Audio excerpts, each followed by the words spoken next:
You're listening to and such a short amount of time to do it in. We were really a Mamamia podcast. Tony, I don't know a lot of sport, so we're going to agree that this is we don't have to talk about sport. I don't even really like sport like the way I used to, you know. You it's are, not all you of are me, a sports reporter. I know it's not all of you. Funnily enough, it's not all of me either. So we have that in common. I could have picked that. But we're going to agree that it's a safe space, and if I ask dumb questions, I'll roll that shit in glitter and turn it into something presentable for you, man. That's what I like. This is going to be amazing. From Mamamia, you're listening to No Filter, a podcast where people from all walks of life tell their stories very candidly and aren't afraid to be vulnerable. My name is Mia Friedman. When I first saw Tony Armstrong on ABC News Breakfast as the sports presenter, I picked up my phone and I texted all my friends at the ABC. Wow, who is this bloke? I asked, and I enclosed a screenshot, helpfully. I didn't want to know in a creepy way, but I was just captivated by this guy who was exceptionally good at his job and had this magnetism and charisma, and I just needed to know more about him. And I knew that I needed to speak to him on this podcast. Everyone is talking about Tony Armstrong, and if you're not yet, you will be soon. And also, you're in for a treat today. Tony is a proud Barranbinya man, but he's never met his dad. He's never been on his country, and he's never known his people. He was raised by his single, non-Indigenous mum in Sydney's West, and he started playing AFL at a really young age. He made it all the way to the top. Well, sort of. He played for the Adelaide Crows and the Sydney Swans and Collingwood, but after 7 years playing footy at that elite level and only 35 games over that whole time, Tony walked away from AFL. He failed, and he'll be the first person to tell you that. Like, I'm happy to work really hard, but I also know that things might not work, but I'm not afraid to try them. And, you know, it's quite liberating, I reckon.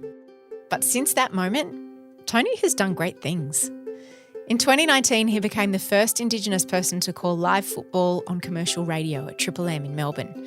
And now he is in millions of lounge rooms across the country every morning as the sports presenter on ABC News Breakfast. So who is Tony Armstrong? And what's his story? Tell me about your mum and how you grew up. So she didn't grow up in Western Sydney. I grew up in Western Sydney in Cabramatta. Then we moved to Carramar. We didn't really have much, but when you're young, you don't realise. I was like, this is awesome. We used to have, you know, the Canton pour-over sauces. Like, this is how I know we didn't have much upon reflection. We used to have just rice, like just straight rice and sweet and sour Canton sauce. That was tea for like a week. And I was like, this is fucking sick. This is the best. Now I'm like, don't bring that fucking near me, mum. Like, was it just you and your mum? Yeah, just me and mum. Don't you know who I think I am, mum? That has to get out of here. But like, I was happy as Larry.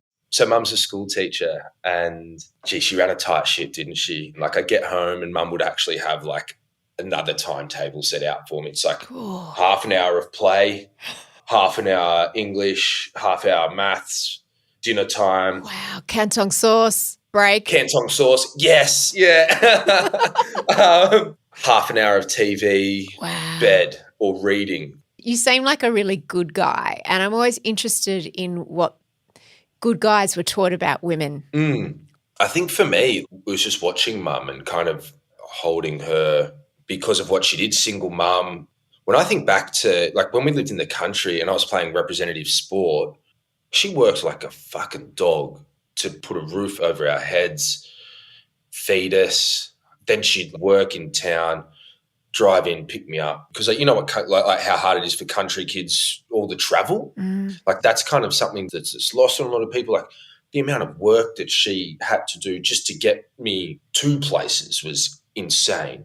She never really sat me down and was ever like, you know, this is what you do, this is who you are, this is how to do it. It was just watching her and having that, you know, hero basically, because, yeah, she's it for me really with everything that she's been able to do. Like she sent me to boarding school. there's no love like a single mum's love for their son. And then she sent me away because she wanted the best opportunity for me. Just the esteem I hold her in. And then I was lucky at boarding school, so it was co-ed, and I have still got such great friends, female friends, who have taught me so much along the way as well. You know, when you're a young kid, like when you're 14, 15, everyone's working out what's right and what's wrong. And I was lucky to have really strong women around me from then, you know, helping to kind of find your North Star. Is your mum Indigenous? No, my dad is, and I don't know my dad. So my mum's, I think, third generation Australian. So we're Irish on mum's side, dad's Indigenous, not met the old fella. I still intend to go up and go meet my mob and stuff, but then COVID got in the way. So that's kind of put the brakes on, I think, just about everyone's plans, really. So I'm not Robinson Crusoe, but that was the plan. I've been really lucky from that point of view to have played footy, in that there's no workplace or no place that over-indexes with Aboriginal or Torres Strait Islanders like AFL. Like, I think across, you know, the AFL and the AFLW, it's like 12% or something. We're 3% of the population. So just super over-index. And that was great for me because I got to be surrounded by culture, you know, from the age of 18. And I've had some titans of the game who have become friends of mine and have helped me along my journey, which I'm still absolutely on. And I will always be on that. But, yeah, I've been really lucky in that regard. You're a proud Barranbinya man, and that's the name of your mob. Before you started playing AFL, how did you see yourself living with people who weren't Indigenous? Were there many Indigenous people where you lived, at your school? I think I was one of three kids in, I think, maybe 1,100 strong school. So, yeah, like, it's one of those things, you put up all these defense mechanisms, I think, without even realizing it. Every room you walk into, still, I'm basically the only black fella. Like, everywhere you go, you're always not an outsider, but you're always a point of difference. And then from a young age, you work through how that feels. And how does that feel? It's tough. Like, I'm lucky now to be really comfortable in who I am, so I don't really care. And you kind of have to not care when you're on TV from 6 o'clock and you've got no idea what you're saying because you're so tired. You know, you've got to just be comfortable enough in yourself to just do stuff. And that has been something that's come to me as I've gotten older. But I used to get, you know, pretty nervous because kids are ruthless as well. They'll just come out and ask the question. And when I was younger, I didn't know shit about it, really. What would kids say to you? Oh, they go, oh, you know, tell us about this story, or, you know, what does this mean? What does that mean? So I got bloody good at ripping yarns because when you're a kid, you want to come across as knowing who you are, and, you know, you're probably not comfortable enough to say, I don't know, you know, like now I'm really comfortable going, I don't know. But when you're younger, it would just come out of my mouth before I even knew it. And I actually spoke to Curtly Beale about this. He had a very similar experience, like when he was younger. And we were talking about being at boarding school and kids asking us questions, and we would just start ripping yarns because that'd get them off your back and there'd be less questions and you could just deal with it that way. So you just become a raconteur, really. Before you mentioned you wanted to go, you know, on country before lockdown. When you were a little kid, did you want to find your dad? Nah, so mum and dad are engaged, and dad kind of took off on mum at the late stages of the pregnancy. And so because of that, obviously I still really resent the guy. But when I was younger, I didn't really understand it'd kind of be not good, but that's a big thing that I probably have to do at some point. Or if it's not meet him, it's definitely meet my mob. Like, I might have brothers, sisters, you know, I definitely got cousins and aunties and uncles and all that kind of stuff. Does he know about you? I don't know. I've never spoken to him. But the thing about it is, it's like when I was younger, I wasn't mature enough about it to be able to have those two schools of thought, like resent him and what he did, but also understand that it would ultimately and is ultimately good for me and will be good for me when I eventually do it. I don't want a relationship with my dad at all. I get that. I couldn't give a shit. I don't even know if I want to meet him. Yeah. I just want to go to where I'm from, really get in touch with one side of my heritage, and probably the side that I identify with the most, because, I walk around with it. Like it's so obvious, if you know what I mean. Like my Irish heritage, so the Armstrongs are from Tipperary and sort of mid-Northern Ireland. Not so obvious. Yeah, exactly, right? But like I walk around and say, oh, that's a black dude and probably Aboriginal. So a lot of my conversations are through that prism. And it's also, I think, like it's a huge thing, but it's also something you've got to be ready for. And I'm ready. I was ready last year. Like I said, like a lot of people, the world had some different ideas, but it'll happen. Now, it's grand final day and it's your birthday. Yes. And you're on the field and you are warming up. Can you tell me the story of that day and what came before it? Yeah, so this is back in 2012. I was playing at the Swans at the time, and I'd grown up barracking for the Swans. I was born in Sydney, grew up in Western Sydney, and Mum used to take me to all the Swans games. And so I grew up absolutely obsessed with the Swans. Like I used to sleep with the footy, like when you're a kid, when you're at that age of like obsession, you get obsessed with everything, bands, a movie. Footy was the thing I got obsessed with, and I loved it so much. And then I was lucky enough to get to live out a dream of playing football at the highest level. I first got drafted to the Crows, and then I got the opportunity to come back to the Swans, which is the team I grew up barracking for, and took that with both hands. And anyway, you sort of fast forward to the end of the year, and I've been in and out of the side, but I played the last regular season fixture. So that's like before the finals start. So I played the very last game before finals, and I played. And what does it well. mean being in and out of the side? What does that mean? So basically I was playing in the first 22. So I was like just good enough to play some weeks and then just not good enough to play other weeks. So then I would play reserve grade. So like I was up and down.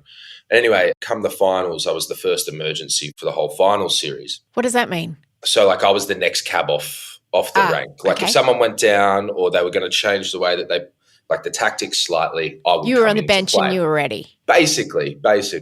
And grand final day comes around. It's my birthday. Mum's come down from Barranbinya, which is a little town just outside Albury. And yeah, I'm like, I was still in with a chance to play. So Shane Mumford was under an injury cloud. Luke Parker, who is now the captain at the club, it was between he and I as to who was going to play, basically. If it was a wet day, that suited the way Luke Parker played. If it was a dry day, that suited the way I played. We were playing Hawthorn. And I'll never forget in the morning coming down the escalator to go to brekkie at, like the hotel kind of buffet breakfast. And Jared McVeigh, the captain, was coming up the other way, and he looks at me. He didn't say anything, but looked at me. He's like, you could be on here. Like, it looks okay of a day. So I'm like, oh, geez, I might be on here. Fuck, this is all right. We fast forward to the ground, and like I didn't think I was playing, but I thought I was still a chance at this point. And we go and we start doing the warm-up, and you have to be up and about. You have to be warming up as if you're going to play, because if you are going to play, you've got to be ready, right? So you've got to prepare the way that you'd play. And I'll never forget, 25 minutes, I reckon, before the game itself, maybe a bit longer. I can't remember exactly, but there was a moment where John Longmire just kind of made eye contact with me. Was he the coach? The coach? Yeah, still is the coach now. And he just looked at me and just very, very imperceptible almost, except to me, like a little shake of the head. Oh. And so like I knew exactly what that meant. But in that moment, you've got to stay up, because you don't want to let your own disappointment affect everyone else. So you stay up. There was Trent Dennis-Lane and Tommy Walsh as well, who were the other guys warming up as the emergencies. So they were like second and third cab off the rank. So this happens. We finish the warm-up. We go to the bottom of the MCG. Now, I'm not sure if you've ever been in the bowels of the MCG. It's the most amazing stadium. It's like a coliseum. And when you're down in the rooms, all you can see when you look up is like the whole stadium on the other side, because like it's so big, it kind of blocks out the sky a little bit. And it was just packed, like 100,000 people in there, like packed. And then the Swans banner like starts going up, and then everyone walks up the race, and it was just us left down there. And wow. It was this weird thing, because like, we were all instantly grieving, right? Because it's something you've worked your whole life towards. I've said this before, like in probably the most densely populated place in Australia at the time, I never felt more alone than what we did. You know, you basically just watched everyone go up on the ground and we all went to our separate ways because we didn't want to cry in front of each other, basically. Yeah. And then, you know, I know Mum's up in the stands. She doesn't know because I haven't been able to talk to her. So then she sees, you know, the team run out and then She's looking for you. yeah, I'm not in there. And then so you get changed back into, you know, the tracksuit, and then up you go and sit next to the old cheese and then watch the boys win. And you got this really bittersweet feeling of like, I want them to win, but I feel sick knowing that I'll never be part of it. So like, you don't get invited to the 10-year reunion. You don't get invited to the 20-year because you didn't play in the game, even though you were that close and a part of it. You're not a part of it. So yeah, it's Was that the lowest moment? yeah, probably getting delisted the last time. What does that mean? So like you basically, if you get delisted, you're not good enough anymore. So every year they'll draft in new players to basically top up the list, and you actually see it right in front of you. They're like drafting in new players to ultimately replace you. Wow. And it's happening right in front of you, you know? And then, yeah, basically they go, your age demographic's wrong. You're not playing good enough footy. And this kid who's 5 years younger is at the same level as you. So we'll go with them. So yeah, and then when you get delisted, it basically means you don't have a job anymore. So yeah, it's pretty brutal. Yeah, I would say in terms of on-field stuff, that was the lowest moment for sure. You played 35 games over 7 years of your AFL career, and you were delisted for the last time when you were 25. Is that right? Yeah. Is 35 games over 7 years a lot?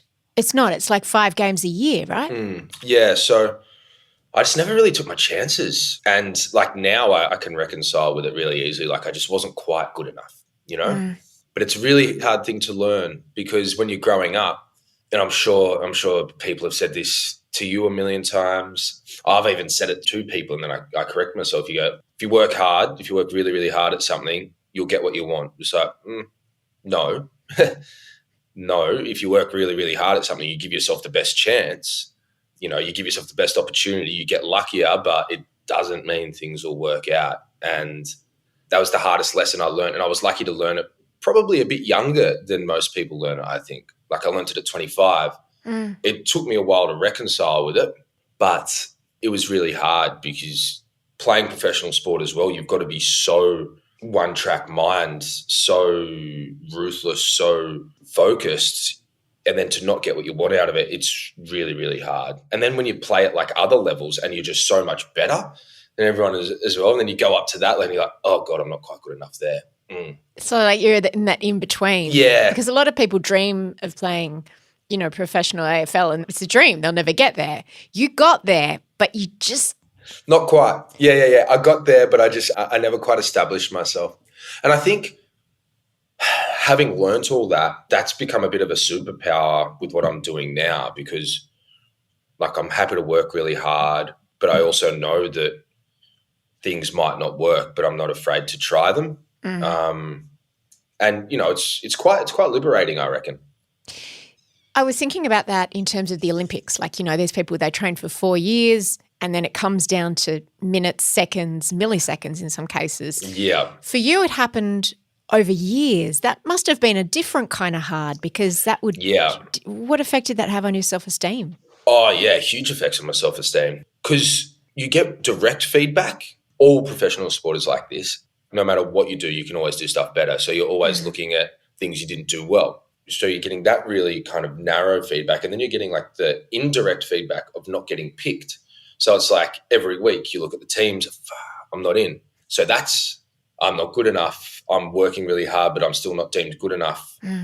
But then you go out and you play and then you dominate in a reserves game, but then you still don't get picked. So, you know, like you're dealing with all of this kind of stuff. And so it's not like you had an injury where it was like, okay, it's over. It was it was just, it could you're just get not better. good enough. Yeah. You're just not good enough. And, you know, you're a young, dumb boy who, you know, thinks you're invincible and you've been told you're invincible your whole life. So you're not fully formed cognitively. So, yeah, it took me a while to kind of reconcile with it, get over it, and then now kind of I've turned it. But yeah, it's taken when I'm 31 now. Yes, that's taken 6 years to be super comfortable.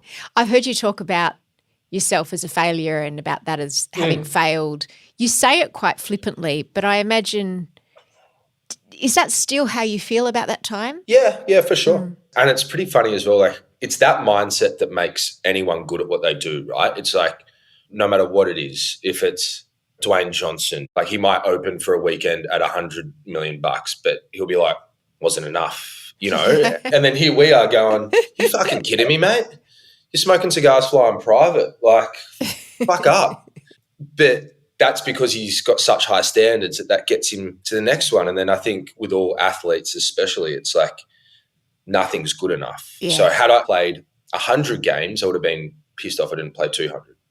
Yeah. If it was 200, why wasn't it 300?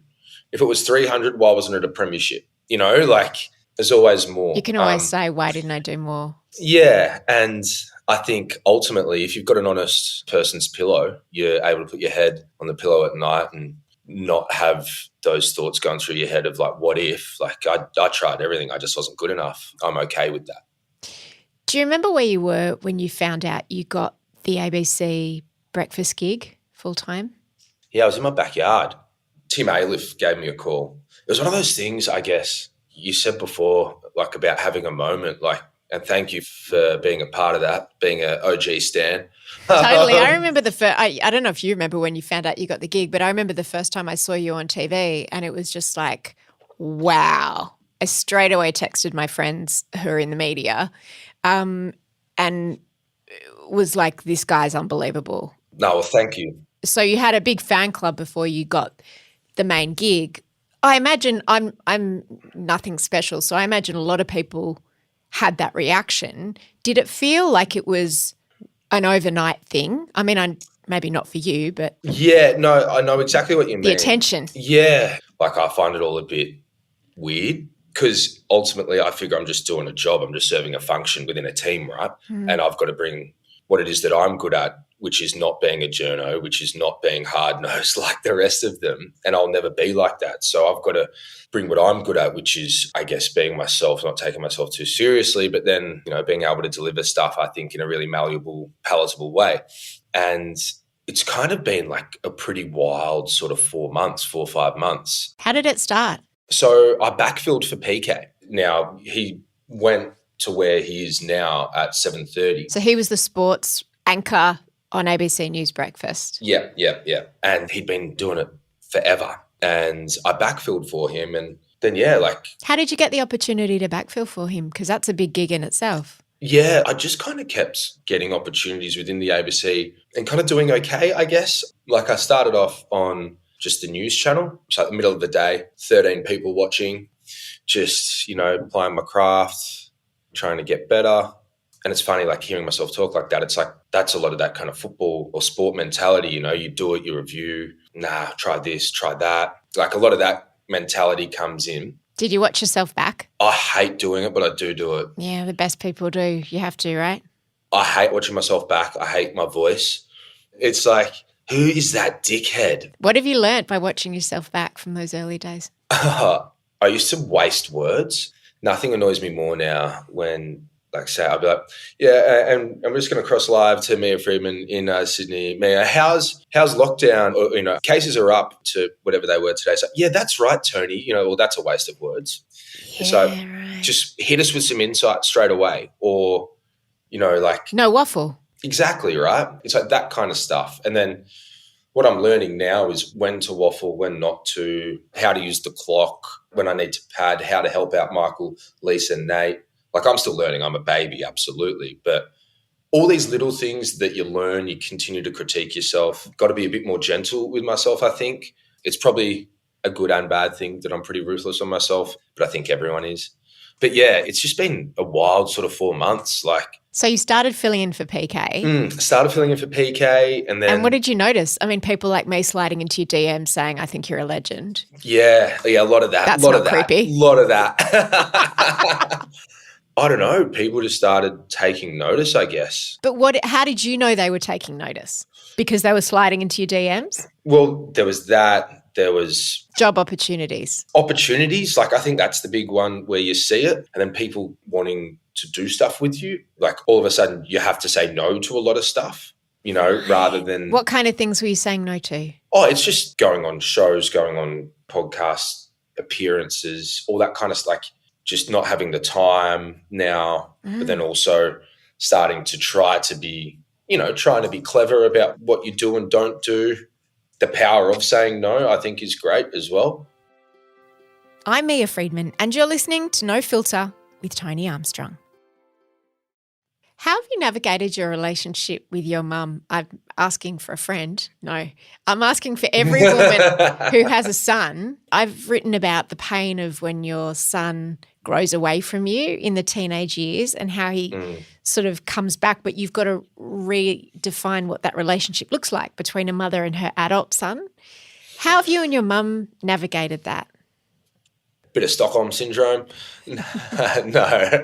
In all seriousness, when I got to boarding school, just on that, you know, you're talking about those kind of mid to late teen years. I was living in this farming community. There were no kids my age there. So after school, I'd just be hanging out by myself, like kicking a footy round or just running or reading books and stuff. So when I got to boarding school, I was like a kid in a candy store, right? Like, I've got all these friends. I'm around them all the time. All I want to do is hang out with them 24/7. And then when we have our weekends, I don't want to go home and see mum. That's boring. I want to go hang out with my mates, go to their place, hang out with them. It's one of those things, I reckon, like, everyone works so hard and there's so much love there. You just got to trust that they're going to come back. And of course, there's going to be times where as a mum you feel betrayed. I know my mum felt betrayed a bunch of times. And there's a bunch of times I probably did betray her because I was an immature dickhead, you know, like, and you're not realizing how you're making someone else feel because you're thinking selfishly about the fun you want to have at this moment right now. Well, because you're still the main person in her life, but she's not the main person in yours. Exactly. And you want that for your son, but it's also a bit heartbreaking at the same time. It's almost like, and I'm obviously not a mother, but I can imagine it's like you're literally putting yourself on a conveyor belt and you know what's coming, but you do it anyway. You know, like yes. You do it anyway because you're like, I just want the best for myself. Like, it's a completely selfless thing. Fuck, it sucks. But then I think what ends up happening is your son, in my instance, me, you become more mature, you stop being an idiot and you realize someone's sacrificed so much, someone's given you so much. Not that you're ever a full arsehole to someone, but you learn to really prioritize them properly the way you should. And then that's when I think my mum and I's relationship's never been better than it is now. And it will only get better, I think. Again, it's kind of cyclical, right? Those kind of formative years where boys are just trying to work out who they are and navigate. And you have to push away, right? Oh, you're just an idiot, really. Like, seriously, like. And then I think about football environments as well, where it's like hyper masculine and like everything's competitive and you become super selfish because you have to be, because all elite sports people are. That then you have to unlearn that because that wasn't naturally me anyway.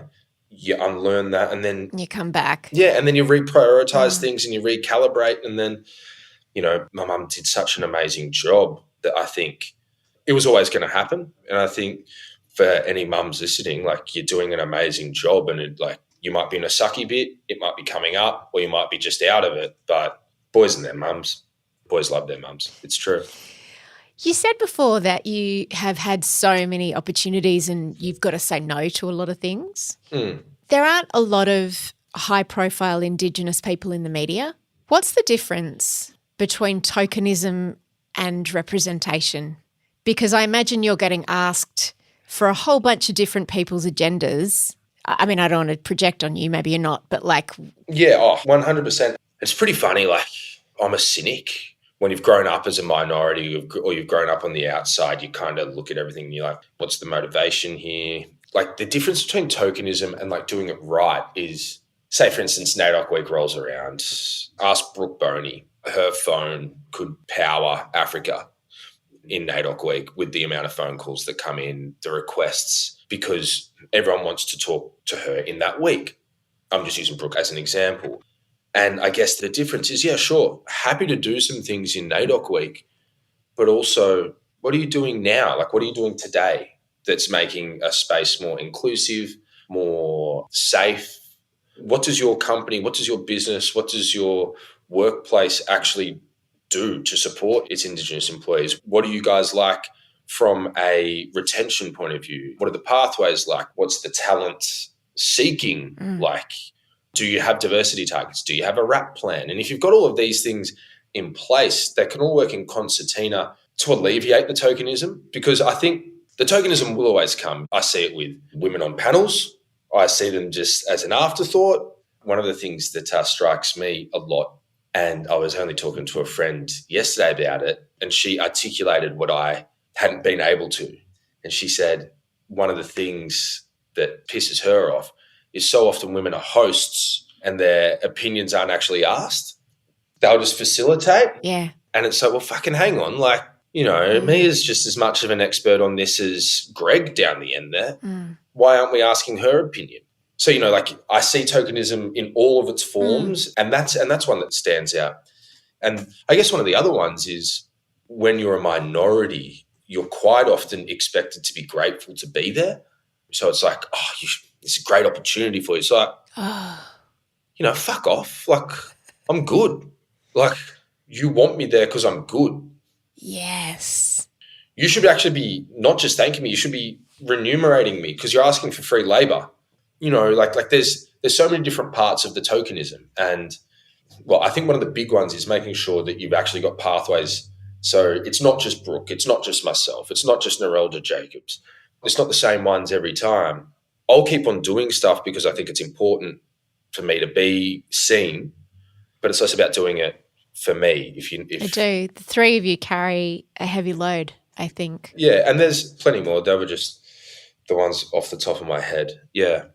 I don't want to dwell too much on it, and tell me if you don't want to retell the story, but I think it's important for people to understand what racism still looks like in Australia. I've heard you tell a story about you were having a really good day and there were some 14-year-old kids on their bikes and something that they said to you. Yeah. I'd had a really good day. I can't remember. I was offered an opportunity at the ABC, which I just accepted. I can't remember exactly what it was, but like I was having a ripping day, got home, I was sat on the couch. I probably watched an episode of Curb Your Enthusiasm or something like that. I'm feeling great. You know, I've just been laughing at Larry David being a bloody dickhead, and I'm going, yeah, this is great. I'll go for a run. You know, I'm after that Jesus on the cross look, you know, and it's not really happening for me at the moment. So I need to get back out there and start running again. So I go out for a run and I'm coming back home. So I'm almost home. I live near Princes Park, if you know Melbourne at all. So Princes Park is a beautiful running track for people who don't know it. Not running tracks, it's beautiful parklands in sort of Carlton.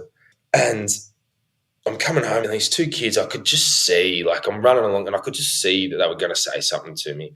And they were like, run faster, the cops are chasing you. And I'm like, fucking hell, man. Like, and it really took the wind out of my sails because like they knew exactly what that meant. Yeah. You know, like they knew black dude running, the cops are chasing him, this will be funny. Yeah. And they knew why it was funny. And I was just like, what do? Do I stop? Do I blow up at them? Yeah. Of course not. Because then everyone's just going to think I'm a bully. That one really rocked me. So like I really internalized that. Ran pretty fast for like the last K because I was so angry. So that was a positive. But it was just like... Because it was what made them think that they could say that to you and there would be no repercussions. Like, well, see, that's the other thing. It's like they knew nothing was going to happen. Yeah. Like I'm not a giant, but I'm definitely not small. Like I'm 6'1", like used to play professional sport, small kids. Like, yeah, I definitely wouldn't have said that to anyone when I was that age. I would have been scared of anyone that size, you know? Yeah. So like I was just like the arrogance, the entitlement, and then also like what are they around, you know? What is in their sphere? What language are they hearing at home, in the schoolyard for that to come out? That's a bit shit. That must be so hurtful. Yeah, it sucks. Just finally, I should clarify that I slid into your DMs on a professional level. Yeah, that's true. You did. Just in case anyone's wondering. I'm putting that out there that actually you slid into my DMs on an unprofessional level. And I think it's important that everyone out there knows that I'm here against my will. It's so true. Lisa Miller said, if you don't fucking go on that podcast, you're not back on breakfast ever again. It's such a good opportunity for you, Tony. It's such a good opportunity. Kicking and screaming. So true. I don't want to be. I do imagine, however, that there have been a lot of slide-ins that have been less professional. Oh, yeah. Oh, big time. I imagine that you are getting a hell of a lot of attention right now. Yeah, I am. What's it like dating? Well, it's interesting. I'll probably put the guard up a bit. So you are dating? Trying to. Lockdown makes it tough. Have you had girlfriends before or boyfriends? Yep. I've had girlfriends before. But long term or? Yeah. So my first girlfriend, Eliza, we dated for 4.5 years, maybe 5 years. It's a long time. Yeah, she's a superstar. We're still mates, which is nice. It's impressive. Obviously, you go your separate ways for a little while, let the dust settle. But yeah, no, we're mates, which is great. How long ago did you guys break up? Quite a while, maybe sort of around the time I finished up playing footy. When you were 25, 6 years ago? Yeah, around then. What about since then? Yeah, no, like I've dated on and off pretty casually. I had one girlfriend in between, but yeah, just nothing too serious.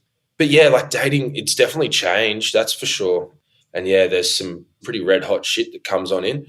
But I mean, it's the same as like when I find when people get around you on Twitter or whatever it is, or social media, like I find if I was to put my self-worth, and in this case it's my dating self-worth, if I was to align that completely with this moment or all this stuff that's going on, I'm just setting myself up for an eventual feeling like shit, because like if that's where I'm getting my feelings of, I'd be a great person for someone else to date because people are liking my photos. Yeah.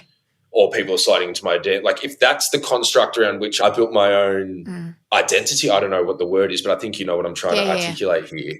If you believed your own press, which right now is red hot.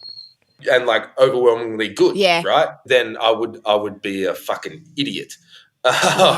Not because it's not nice, but because it's so fickle. Yeah. And when you're in an industry where you're so outward facing and you're in the public sphere, for instance, I might not talk about rugby league one day and then people will just start blowing up at me. So if I was to buy into all that stuff, I'd be an idiot. So when it comes to dating, I've got the guard up for sure.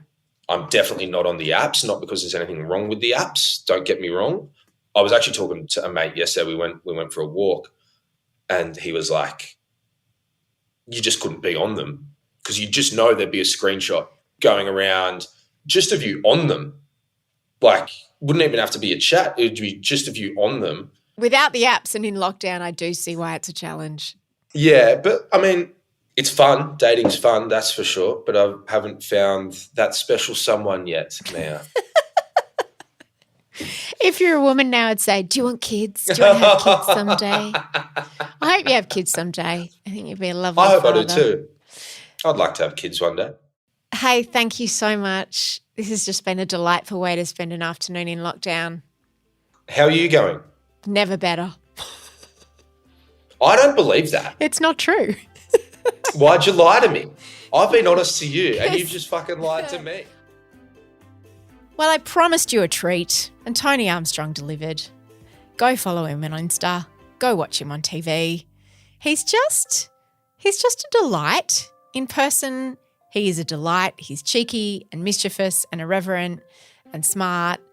And I'm just a big fan. Thank you for listening to this No Filter. If you like this episode, share it with a friend so that more people can find us. And if you want to do me one favour, you could leave a review and a rating in the whatever place you get your podcasts. And you can also join me, Holly Wainwright and Jessie Stevens 3 times a week on Mamamia Out Loud if you need a little bit more of me in your ears, if you're not sick of me yet. On that show, we talk about all the things that women are actually talking about, and you'll find it wherever you get your podcasts. The assistant producer of No Filter is Lucy Neville, and the executive producer is Eliza Ratliff. I'm Mia Friedman, and I'll see you on the Mamamia app. You can do a lot in 8 minutes. Hard boil an egg, swim 4 laps in an Olympic pool, and even change your life. My name is Deborah Ho. I'm a viral productivity expert, and I'm also the host of Mamamia's podcast, 8 Minutes to Change Your Work Life. Maybe you own your own business and want to squeeze all of the juice out of every minute you can dedicate to it. Maybe you're just dreaming of being better at your job, more efficient, able to get more done and focus on the projects that really light you up. Whatever your goal is, we're here to help. Every week for 8 minutes, you'll be hearing from me and also some productivity gurus and super smart business owners to uncover how you can become more productive. All your 1 hour meeting can be done in 45 or 50. All your half an hour meeting can be done in 20.